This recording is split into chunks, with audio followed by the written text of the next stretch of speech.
I'm really excited to be here today to talk about Technology and Innovation's 2024 budget. Let me just start by saying there has never been a better time to be in tech in Alberta than today. Alberta's tech sector is growing faster than ever before. We have more tech companies than ever before. They are growing at a rate we've never before seen. They're raising more money than we've ever seen. And for the first time in my lifetime, we can now say we've got 10 or 12 tech companies that are worth $1 billion. Mr. Chair, my opening question would be around the broad brushstrokes that explain that $145 million, the reprofiling of the broadband, and kind of like just some more explanation around that.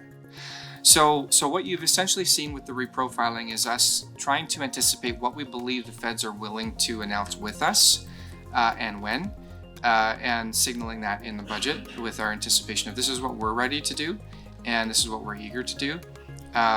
But one of the challenges of doing a partnership with the federal government is that we can't unilaterally just go and spend that money. But what I don't see in the budget is recapitalization for AEC. With all of the investment commitments they've made to date, we continue to draw down on that $175 million recap from a few years ago. And that deals with their current commitments to existing funds that they've already invested in, and also then addresses the amount that they have available to make new investments, and they continue to do due diligence on a number of funds and prospective investments. And so we found is that we did not need it right in this period, and so that's why you don't see a recapitalization for budget 24. Quantum computing seems to be generating major interest around the world. If Alberta wants to compete, we need to attract the best and the brightest.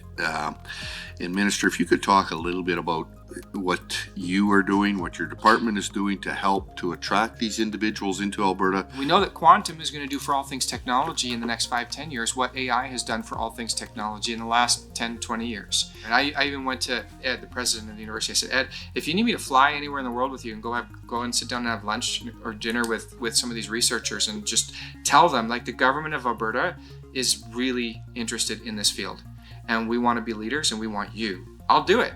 Maybe the minister can talk about some of the successes that have already been seen with GovLab.ai. Look, we've got lots of challenges that we want to overcome in government. We did a competitive RFP, AltaML won the bid. And so the idea there was just, let's bring some thoughtful problems that we want to tackle using AI to the table. AltaML brings the expertise.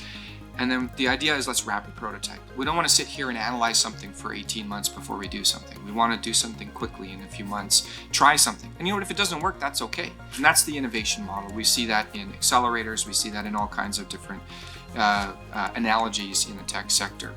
So the idea is innovate like the tech sector innovates, but do it inside of government. And we're just getting started.